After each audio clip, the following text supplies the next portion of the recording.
वक्त आप कहते थे कि दिल्ली में जो कुर्सी पर बैठा हुआ है वो कमजोर, कि आपने कहा मैंने 370 तोड़ दिया और जम्मू कश्मीर में अमन और शांति बहाल कर, इसी को रोकने में पूरी तरीके से आपकी सरकार नाकामयाब हुई है। पहले भी पुलवामा में जब हमला हुआ पिछले इलेक्शन से पहले 40 जवान शहीद हुए थे, आज तक उनकी इंक्वायरी नहीं हो पाई। आतंकवादियों ने बेगुनाहों के ऊपर हमला किया और जो तीर्थ यात्री शिव खोड़ी के दर्शनों के लिए गए थे, माता वैष्णो देवी के दर्शनों के लिए आए हुए थे, उनके ऊपर गोलियां बरसाई जिसमें 10 लोग मारे गए और 40 के करीब लोगों के जख्मी होने की खबर है। उधर सरकार ढिंढोरा पीट रही है कि जम्मू कश्मीर में सब सामान्य है, सब कुछ नॉर्मल बताया जा रहा है और इस नॉर्मलिटी को पूरे हिंदुस्तान में बेचा जा रहा है। प्राइम मिनिस्टर महोदय जब गए दूसरे स्टेटों में वोट मांगने के लिए, उन्होंने कहा मैंने 370 को खत्म कर दिया और जम्मू कश्मीर में अमन और चैन बहाल कर दिया। कौन सी नॉर्मलिटी की बात करते हो मिस्टर प्राइम मिनिस्टर? इसको नॉर्मलिटी कहते हैं कि आए दिन जम्मू कश्मीर में हमले हो रहे, बेगुनाहों की जानें जा रही। जिस तरीके से अभी श्रद्धालुओं के ऊपर हमला किया गया और बीच सड़क पे आतंकवादी पहुंच गए। आप तो ये कहते थे कि घुसपैठ किस तरीके से होती है। जब आप अपोजिशन में थे तो आपका ये सवाल हमेशा रहता था उस वक्त की सरकार से कि घुसपैठ कैसे होती है। आज हम आपसे पूछना चाहते हैं कि ये घुसपैठ कैसे हो रही है। आज आप खुद बैठे हैं और तीसरी बार बैठे हैं, उसके बावजूद भी घुसपैठ हो रही है और लगातार हमले हो रहे हैं। शिव खोड़ी का हमला जो है ये एक आस्था के ऊपर एक अटैक है और प्रधानमंत्री के दावों की पोल खोलने वाला है। इससे पहले भी कितने हमले हुए हैं भारतीय जनता पार्टी के शासन में। जिस तरीके से यशवंतगढ़ में अभी हाल ही में अटैक हुआ और एक वीडीजी मेंबर मारा गया, उसके परिवार को अभी तक कोई सहायता फराहम नहीं की गई है। इसी तरीके से शादरा शरीफ में एक सोशल वेलफेयर डिपार्टमेंट का मुलाजिम, उसको आतंकवादियों ने गोली मार दी। इसी तरीके से कालाकोट में 5 जवान जो है वो पिछले साल शहीद हो गए मिलिटेंटों के अटैक से। इसी तरीके से सुरनकोट में 5 सैनिकों को हलाक कर दिया गया। इसी तरीके से रजौरी में सैनिकों को जिस तरीके से मर्मता के साथ उनकी हत्या की गई। इसी तरीके से बाटा दूरियां मेंढर में 5 सैनिकों को हलाक किया गया आतंकियों द्वारा। इसी तरीके से रजौरी के डांगरी में 7 सिविलियंस को मारा गया जिसमें 2 मासूम बच्चे थे।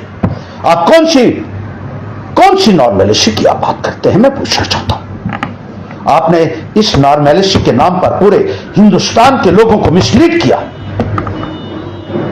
जब उन लोगों को शायद ये मालूम ही नहीं होगा। मुझे बताइए कि कितने लोग जानते हैं कि 370 है क्या या था क्या, और उससे लोगों को क्या हासिल हुआ और क्या लोगों ने खोया है। इस बात का कभी आपने खुलासा नहीं किया और मिलिटेंसी को रोकने में पूरी तरीके से आपकी सरकार नाकामयाब हुई है। पहले भी पुलवामा में जब हमला हुआ पिछले इलेक्शन से पहले 40 जवान शहीद हुए थे, आज तक उनकी इंक्वायरी नहीं हो पाई है। आज तक ये नहीं पता चला कि 250 किलोग्राम आरडीएक्स कैसे पहुंचा बॉर्डर क्रॉस करके। आप तो कहते थे एक आदमी घुसपैठ नहीं कर सकता है, यहां तो कई 100 kilo RDX explosives heart of the city में लाए गए और वहां पे उनको एक्सप्लोड किया गया और जवानों को हलाक किया गया। कब तक हमारे जवान शहीद होते रहेंगे? कब तक सिविलियंस को इसी तरीके से मारा जाता रहेगा?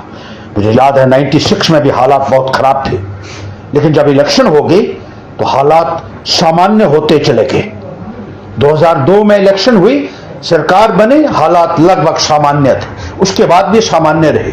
लेकिन जब से भारतीय जनता पार्टी की दिल्ली में हुकूमत आई है, क्या वजह है कि ये हादसे लगातार बढ़ते जा रहे हैं? और जम्मू प्रांत को आतंकवाद में अपनी चपेट में पूरी तरीके से ले लिया गया है। जब भी ऐसा हादसा होता है आप कहते हैं कि आप इसका बदला लेंगे। आज भी कहा जा रहा है कि एक एक तीर्थ यात्री को मारने वाले को बख्शा नहीं जाएगा। निंदा करते हैं, कभी घोर निंदा करते हैं, उसके बाद भूल जाते हैं। पाकिस्तान को दोष दे दिया जाता है, दो चार गालियां पाकिस्तान को दे दी जाती है और उसके बाद सब कुछ बुला दिया जाता है। पाकिस्तान हमेशा से हिंदुस्तान का दुश्मन रहा है, 1947 से साजिशें करता रहा है। लेकिन ये क्या वजह है कि सबसे ज्यादा नुकसान सिविलियंस का आपके शासन में हो रहा है मोदी जी? ये जम्मू कश्मीर की जनता आपसे पूछना चाहती है। एक बार फिर से बयान देकर ये बात बुला दी जाएगी। जब पुलवामा में हमला हुआ तो इन लोगों ने कहा कि हमने पाकिस्तान के ऊपर हमला किया और हमने आतंक का नामो निशान मिटा दिया। न केवल आतंकवादियों को मार गिराया बल्कि उनके आतंकी ठिकाने भी तमाम ध्वस्त हो गए। अब आतंकवाद जो है वो कहीं नजर नहीं आएगा। लेकिन आतंकवाद थमा ही नहीं। आतंकवाद जितनी मासूमों की जाने ले रहा है, you'll have to explain, Mr. Prime Minister, because all along you have been saying the normalcy has been restored in Jammu and Kashmir, and you've been using it as a political trump card in other states for garnering votes for your party. But the fact remains that the Jammu and Kashmir state was demolished, union territory created, and the people of Jammu and Kashmir continue to be trampled upon under the mighty feet of the BJP government. Alienation has increased, Mr. Modi, because you have failed to win the confidence of the people of Jammu and Kashmir. और ये जो हालात चल रहे हैं इसका जवाब किसको देना है? उस वक्त के प्रधानमंत्री डॉक्टर मनमोहन सिंह जी से कहते थे कि ये घुसपैठ अगर हुई है एक आदमी की तो ये कैसे हुई है। और आज लोग आरडीएक्स के साथ आते हैं, बंदूकों के साथ आते हैं, शरेआम सड़क पर खड़ा होकर गोलियां मारते हैं। श्रद्धालुओं ने यह बताया जो बच गए हैं कि मिलिटेंट सड़क पे आए और सामने खड़े होकर उन्होंने 7-8 आतंकवादी है जिन्होंने धुआंधार गोलियां बस के ऊपर चलाना शुरू कर दी। ये हालात हो गए हैं। जम्मू जो पीसफुल था आज जम्मू भी आतंक की चपेट में है और उसका जवाब आपको देना पड़ेगा, आपको देना पड़ेगा। यह अलग बात है कि आतंकवादियों के साथ निपटने की बजाय आप दोष उसको देते हैं, उस शख्स को, उस नेता को देते हैं जो आपकी कमजोरियों को उजागर करता है। लेकिन पैंथर्स पार्टी इस किस्म की वारदातों को हरगिज कबूल नहीं कर सकती और जवाबदेह बनाएगी आपकी सरकार को। उसके लिए चाहे जो भी पैंथर्स पार्टी के लोगों को करना पड़ेगा। इस लड़ाई को लड़ेंगे और आतंकवाद का खात्मा करने के लिए लोगों से भी आग्रह करेंगे। एकजुट हो जाइए, इकट्ठा हो जाइए, हमें सामना करना है। एकता और भाईचारे को मजबूत रखना है और इस बेगैरत हुकूमत को कटघरे में खड़ा करना है। ये आज पैंथर्स पार्टी कहना चाहती है। प्राइम मिनिस्टर मोदी जी, आपको इन बेगुनाहों के कत्ल के लिए देश के लोगों को और जम्मू कश्मीर के लोगों को जवाब देना होगा।